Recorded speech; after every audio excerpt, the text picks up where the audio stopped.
Hello.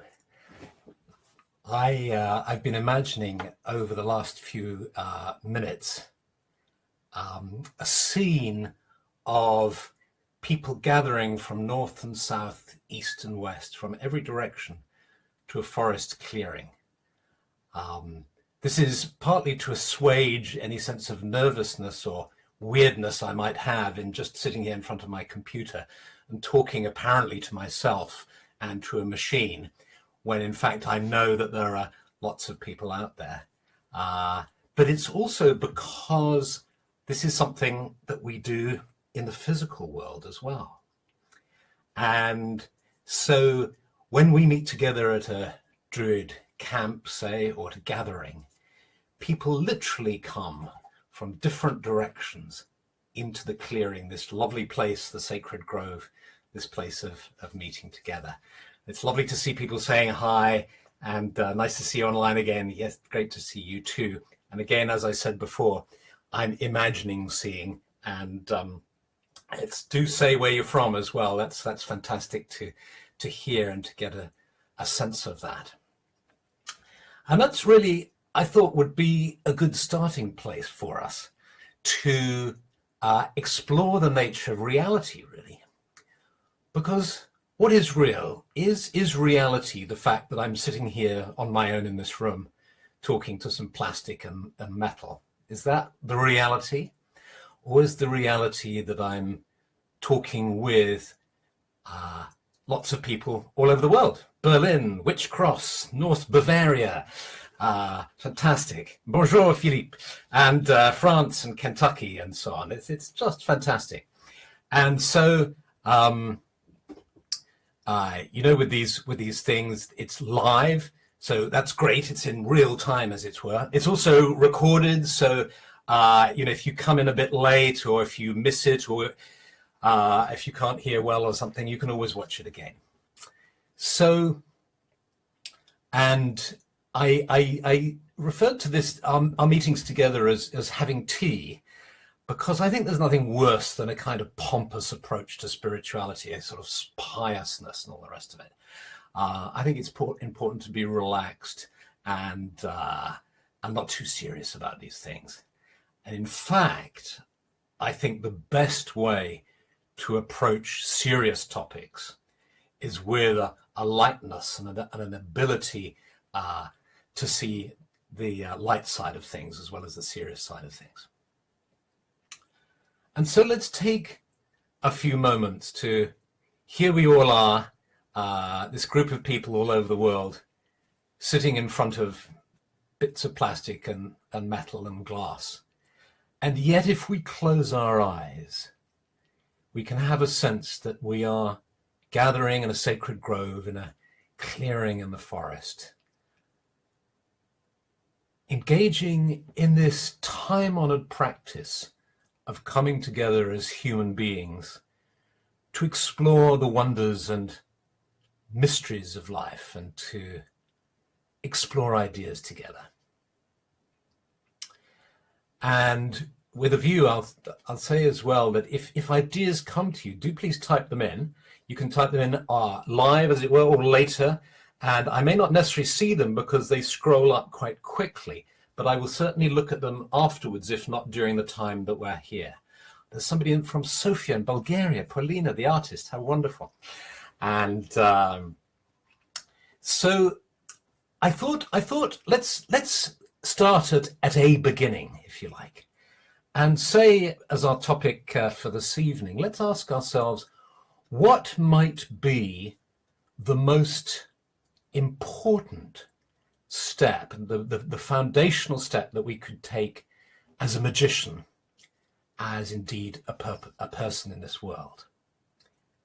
And what I'm going to suggest is the most important step is finding the right stance, the right point of view.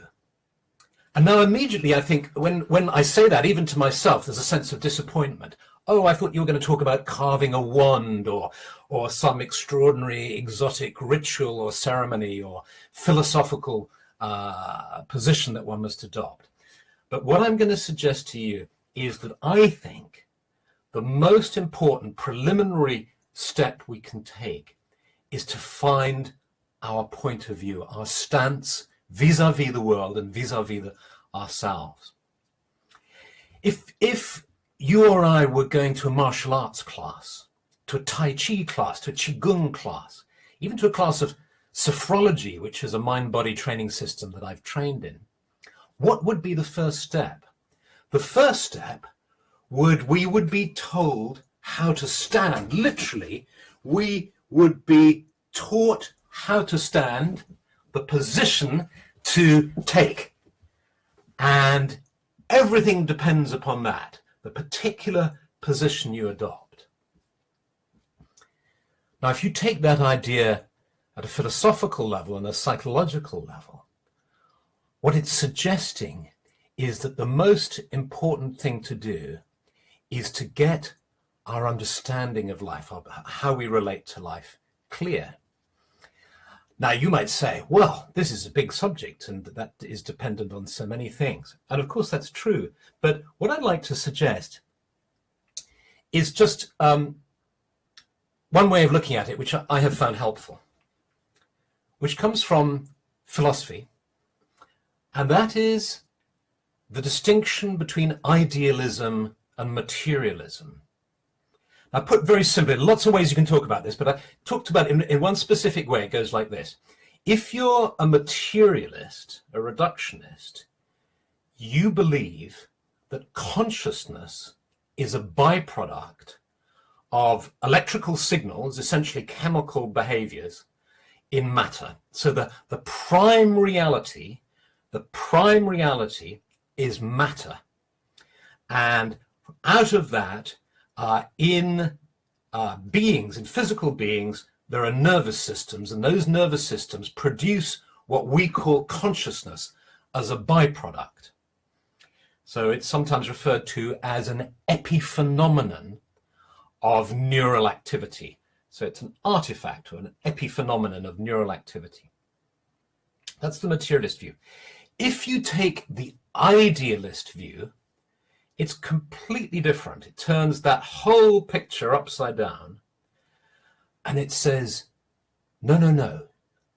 The prime reality is consciousness. That's the basis. And within this great, vast field of consciousness, there is matter, universe, the stars, physical bodies that are precipitates, that are a small part of consciousness. So you see a completely different view. So you would say that the physical world is contained within the heart of the goddess, the mind of God. And the spiritual worldview tends to be idealist. Of course, you can attempt to fuse the two, but let's keep it simple for tonight. So the idealist point of view says the physical world, everything that I see around us is actually made up of energy. And if I explore the nature of that energy, in fact, it's coming from consciousness. Now, that's the position I adopt. That's the position I love. And what I'd like to suggest is that it's the most pragmatic position as well.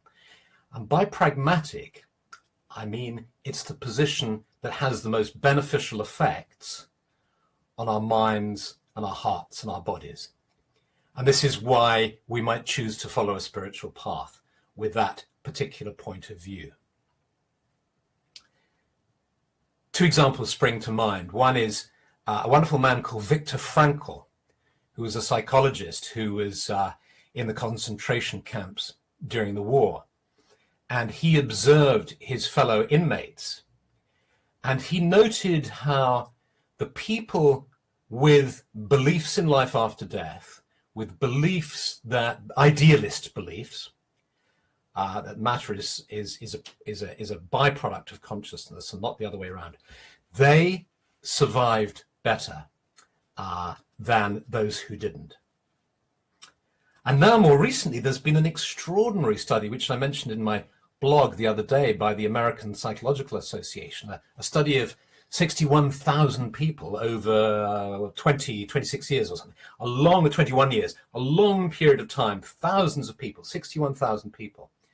And they discovered, in a nutshell, that the people who believed they weren't getting enough exercise didn't live as long as the people who believed they were, regardless of the amount of exercise that was taken.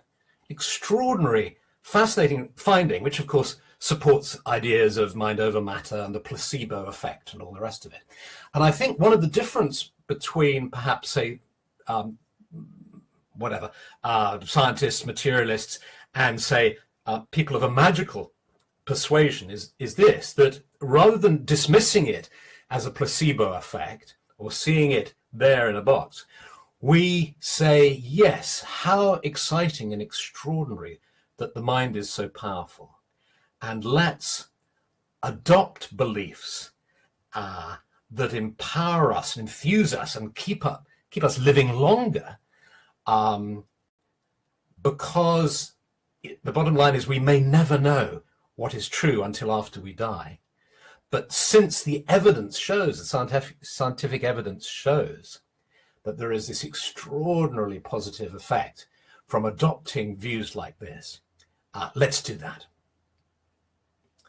So this idea that I started with of our position being of vital importance, this really strikes at the heart of things, I think, that we choose a particular philosophy, we choose a way of looking at the world. And if we focus now on Druidry and we say, well, what position are we adopting here? Well, the Druid believes in the sacredness of life and of nature, of the importance of cyclicity, of the teachings that nature brings to us, the law of the harvest, the importance of honoring the cycles in our own psyches and bodies and in nature and so on. These are ideas that empower us and enliven us, and therefore we choose to adopt them.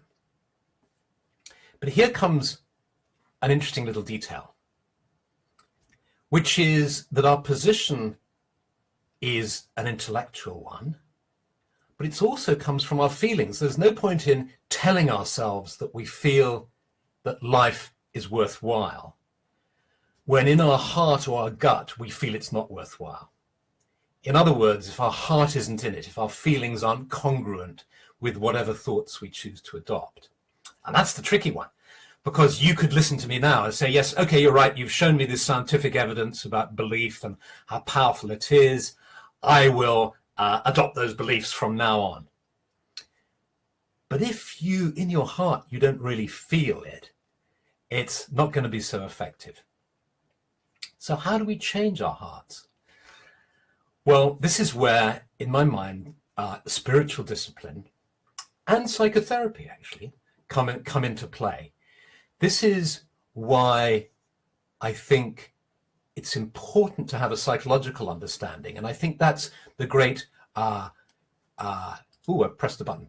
Yes, I think that's the great gift that psychology can bring. It can shine a light of science and of understanding into spiritual practice that is maybe thousands of years old. So I think psychotherapy is hugely valuable, especially of the kind informed by spiritual perspective, and psychological insights generally. And then when you marry those with a spiritual understanding, with spiritual traditions, spiritual insights, that's when I think you have just a fantastic combination that has the possibility and the ability to change our hearts as well as our minds. And that's why I follow a spiritual path, is because it works not only on my mind introducing ideas to me, but it works on my emotions as well. And those of you who are following the OBOD course, for instance, will know how it affects our feelings as well as our thoughts. So I see here great questions and comments coming up here. Machalene is saying, is age important? Start young, question mark. Well, I think, the lovely thing is it's lovely reading. I get to read the Druid reviews, people who've been working with the Order's training for years. And so I have the privilege of reading their reviews and of the sort of experiences they've had. And often people will have come to a spiritual perspective quite late in life. Some people come really early, some people come late. And so I don't think actually ageism is important. We shouldn't feel handicapped by our youth or by our age. I think what is important to understand is that every age has its challenges. The sorts of challenges you're going to be having spiritually, emotionally, mentally, and even physically. I said also physically in your outer circumstances as well as your body are going to be related to your physical age. And so understanding the cycle of our life too. The way some people won't accept the fact that they're growing old and they behave like young people when actually that's incongruent, and actually they're moving in and it looks uncomfortable and it feels uncomfortable. And we know that it's important to, so knowing about life cycles I think is a huge part of it. Somebody's saying, I like the mixture of depth and enthusiasm. Well, thank you. That's very sweet of you to say that. And I'll tell you something. What I love it. I love depth and enthusiasm too. In other words, I love exploring ideas. I think that's why we're here together. I guess that's why you're here, is because you love ideas. Otherwise you wouldn't be here. You love ideas and you love the big ideas. And in a way, I see this idea of tea at 8 o'clock every Monday is what a nice idea to kind of meet up for a little while and to bounce some deep ideas around and to bounce them with enthusiasm. And so lots of lovely little stories coming out here. That's just great. I'm going to get distracted reading this. It's wonderful. And let me. I promised that I wouldn't. I can talk for England. I can talk for any country actually forever. I've kissed the Blarney Stone, if not in the physical world, certainly in the astral, I think. And so I'm going to stop in a minute, but I'm going to leave you with one idea, which is this. Why would we, I've talked about getting your perspective, getting your position vis-a-vis the world, and I'll write a little bit about it and I'll put it on the blog as well, of how central and important that is to have kind of the right perspective. And then I talked about how it was important to align our feelings with our ideas and our minds. Now, I'm just talking about us, me, you. Is it just a selfish thing? Is spirituality just for our own development?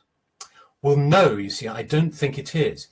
I think that at its heart, following a spiritual path, taking the way that I think we are all walking in our own individual ways, the way of personal development and spiritual development, I think we're doing it for two reasons I'd like to suggest. One is we're doing it to sort ourselves out.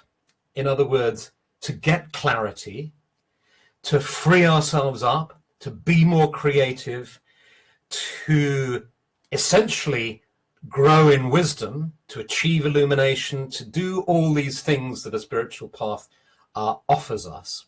We're doing this for ourselves, but we're also doing it because I believe we also want to be of use in the world. That there's an innate desire in all of us and in the human being to be of value and to be of help in the world, to be of use. So put very simply, you could say that we're following a spiritual path to sort ourselves out and to be of use. If you wanted to say that in a grander way, you would say something like, from an Eastern point of view, you would say, I'm following the spiritual path to gain illumination and to perform acts of seva. Seva is service from a dharmic perspective. From a Christian point of view, you might say something like, I am seeking salvation and I perform acts of charity, or something like that. But a simpler way of saying it is perhaps just this, that I'm doing this. I'm sitting having tea with you in the forest clearing now. I'm following a spiritual path. I'm working on myself to sort myself out and to be of some use in the world, so that I can give. And the reason why I think the two is so important is that phrase, the road to hell is paved with good intentions. And any of you who've been involved in charitable work, or who have just really focused on being of value and trying to help other people, will know how easy it is to get burnt out if you're not able to resource yourself, if you're not able to every so often just close your eyes and go within and find sustenance at a deeper level. And that's one of the things I think that a spiritual path should do, is it should offer you spiritual sustenance.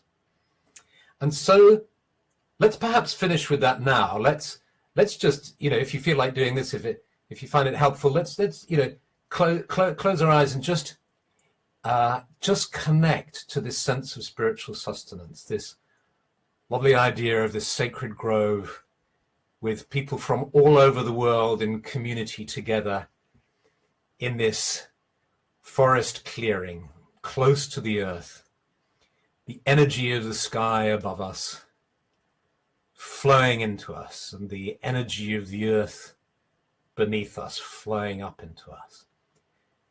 And the energy of the earth is bringing us a sense of stability and calm. And we breathe in deeply. The energy of the sky is flowing into us, meeting the energy of the earth within the center of our beings. And feeling strong and stable, gradually we become aware of being our own unique individual selves. We open our eyes, we look at the computer screen, we see that we're sitting in front of our computers at home, feeling fully grounded, connected in our hearts, grounded and present. And do you know what I'm going to do now? I'm going to go and have a cup of tea, and I'm going to start reading what everybody's written. And if I don't comment to you, please don't be offended. I will have read what you've said. I can't kind of reply to everybody. It's just not possible. But I really will read what everybody says. I'll type in little comments as they come to me.